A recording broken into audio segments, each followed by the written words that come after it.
নিশ্চিত থাকেন টাকা হাতে থাকবে, খাদ্য পাবেন না। টাকা থাকবে কিন্তু খাদ্য পাবেন না। টাকা আছে, তেল পাননি এখন? না, তেল পান না।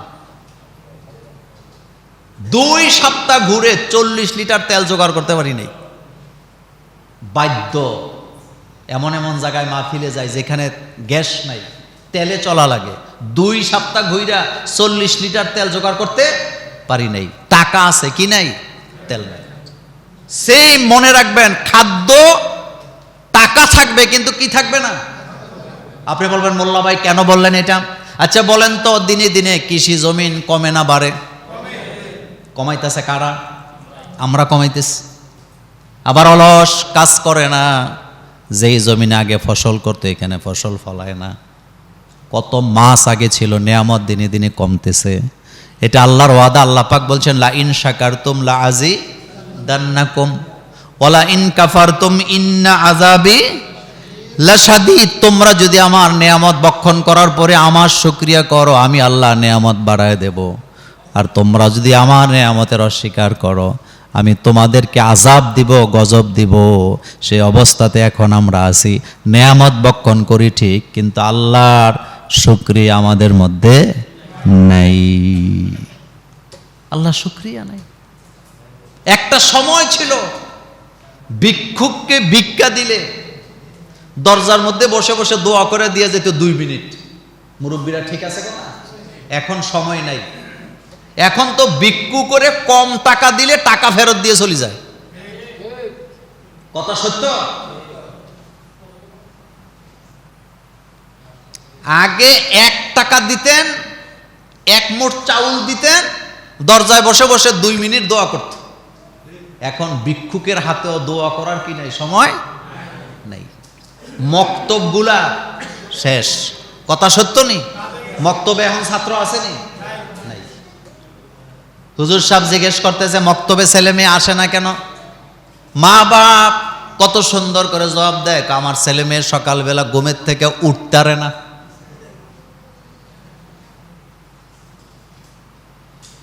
অথচ আমাদের সময় বেশি দিন হয় নাই, আমাদের সময় মক্তবে গ্রামের একটা বাচ্চা না আসলে 60টারে পাঠাইছে সেঙ্গি দিয়ে তারা আনার জন্য। এখন আল্লাদের থালা, মানে হুজুর যদি একটা থাপ্পড় দেয়, হুজুর বাদ।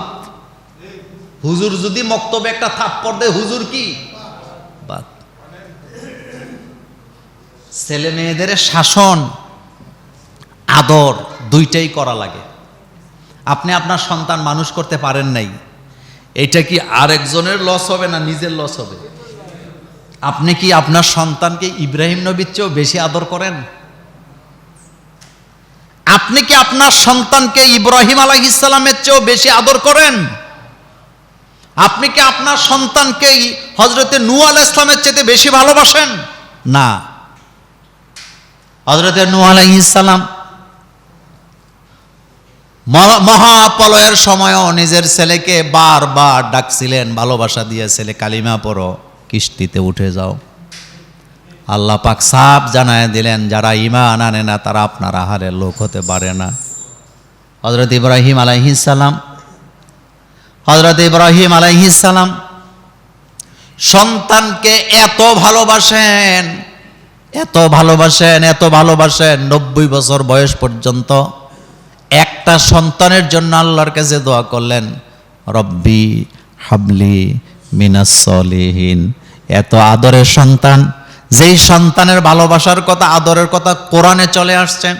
কিন্তু দেখেন এত আদর, এত যত্ন, এত ভালোবাসার পরেও যেখানে আল্লাহকে খুশি করার দরকার, হযরত ইব্রাহিম আলাইহিস সালাম এত আদরের সন্তানকে গলার মধ্যে আল্লাহকে খুশি করার জন্য ছুরি চালায়া দিছে। ছুরি চালাইছে নাকি চালায় নাই? ছুরি চালাইছে। কোরআনে স্পষ্ট করে আল্লাহ পাক বলছেন, হযরত ইব্রাহিম তার ছেলেকে উপর করলেন, গলার মধ্যে ছুরি লাগাই দিলেন। হযরত ইব্রাহিম নবীর চেয়ে আপনি আপনার সন্তানকে বেশি ভালোবাসেন? মানুষ করতে পারেন না, আপনি ব্যর্থ। গতকালকে দেখলাম আমাদের কুমিল্লার লালমাই এলাকায় বাপ অতিষ্ঠ হইয়া নেশাখোর ছেলেকে কেন দিছে? আর পারে না, আর পারে না। ছেলেকে জেলে দিছে। ছেলে জেল থেকে বাইর হইয়া বাপেরে গলা চেপে ধরছে দেয়ালের সাথে। নেশার টাকার জন্য ছেলেকে হত্যা করবে। বাপ আর পারে নাই। এবার বাবা দস্তাদস্তি করে ছুরি নিয়া এবার ছেলেরে জবাই করছে। ঢাকার গাজীপুরে বাবা অতিষ্ঠ হইয়া সন্তান, নেশাকুর সন্তানকে কুড়াল দিয়ে ফেলছে। মনে আছে আপনাদের? অতিষ্ঠ হয়ে গেছে। আমাদের সন্তান যদি আমরা মানুষ করতে না পারি, সন্তানকে যদি আমি লাইনে আনতে না পারি, এই ভোগান্তি আমাকেই কি ভোগ করতে হবে, আমারটা আরেকজন করবে না। এই জন্য যার যার সন্তানকে শেষে শাসন করার দায়িত্ব নেন। আর এই শাসনটা হবে কোন সময় থেকে? কথা জোরে বলেন, ছোট সময় থেকে। বড় হইলে মারতে পারবেন না, কারণ সমান সমান দিবে আপনাকে। এটা তো নেশাখোর। বড় হইলে সমান সমান কথা বলবে। মাঝে মধ্যে আমি আমার পরিবারের কথা আপনাদেরকে শোনাই, কেন জানেন? আমি একটা রক্ষণশীল পরিবার থেকে আসছি। আমার মা একটা কথা বলতেন, আপনাদের এটা জানা আছে কিনা জানি না। আমার মা বলতেন, ছোটবেলা মারে না, মায়া লাগে, আর বড় হইলে মারে না, চুলো ধরে। এ কথার বাস্তবতা আসেনি? ছোটবেলা মারেন নাই, মুখ দিয়ে গালি দিছে বাচ্চা, আদর, মনে ভালো লাগছে, শাসন করেন নাই। নিশ্চিত থাকেন বড় হইলে মারতে যাবে, কি ধরবে? চুল টেনে ধরবে আপনার। এর জন্য সন্তানকে শাসন করবেন, সন্তানকে আল্লাহমুখী করবেন, মসজিদমুখী করবেন। প্রত্যেকটা বাচ্চাকে মসজিদমুখী করেন। বাচ্চাদেরকে মসজিদে নিয়ে আসেন, সকালবেলা মক্তবে পাঠাবেন। সকালবেলা মক্তবে যেই জিনিস শিক্ষা দেওয়া হয়, এই শিক্ষা সব জায়গায় পাওয়া যায় না। আল্লাহ রাব্বুল আলামিন বলছেন, অবিল ওয়ালিদাইনে ইহসানা, মা বাপের প্রতি ইহসান করো, মা বাপের খেদমত করো। মা বাপের ব্যাপারে আজকে দুইটা কথা বলবো আমার কলিজার ভাইয়েরা। মা বাপের হক হলো 14টা। বলেন কয়টা? জীবিত থাকা অবস্থায় 7টা, মৃত্যুর পরের 7টা। জীবিত থাকায় অবস্থায় মা বাপের প্রতি 7টা হক আদায় করবে। 1 নাম্বার, আব্বা আম্মাকে শ্রদ্ধা করবে, ভালোবাসবে। আব্বা আম্মাকে শ্রদ্ধা করবে। আজমত, পিতামাতার প্রতি শ্রদ্ধাশীল হবে। ওয়ালা তানহারহুমা, তাদেরকে দংপি দিয়ে কথা বলা যাবে না। এটা হলো 1 নাম্বার। 2 নাম্বার, নিজের জীবন, নিজের ভালোবাসা যতটুকু আছে, এই ভালোবাসাটা মা বাপের প্রতি অক্ষ করবে আল্লাহর জন্য।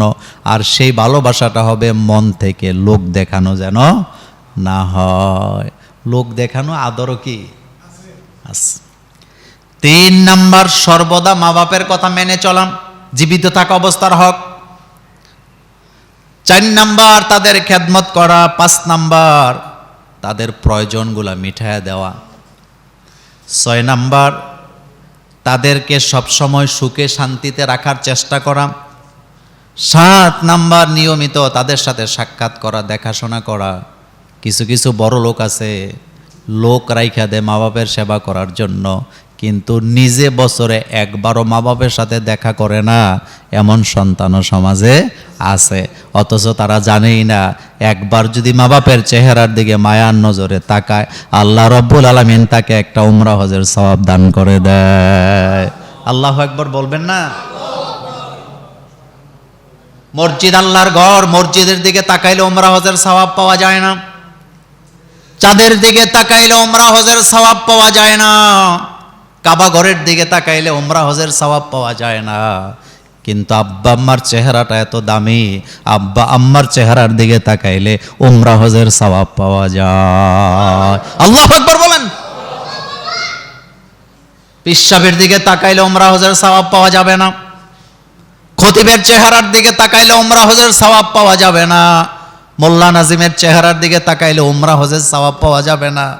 যত বড় আলেম হোক, খতিব হোক, যত বড় যাই হোক না কেন, চেহারার দিকে তাকাইলে উমরা হজের সওয়াব পাওয়া যায় না। দুইটা চেহারা আল্লাহর জমিনে আছে, একটা হলো আব্বা আর একটা হলো আম্মা। এই দুই চেহারার দিকে তাকাইলে উমরা হজের সওয়াব পাওয়া যায়। আল্লাহু আকবার। তাহলে জীবিত থাকতে গেল কয়টা? মৃত্যুর পরেও 7টা। মৃত্যুর পরে কয়টা? 1 নাম্বার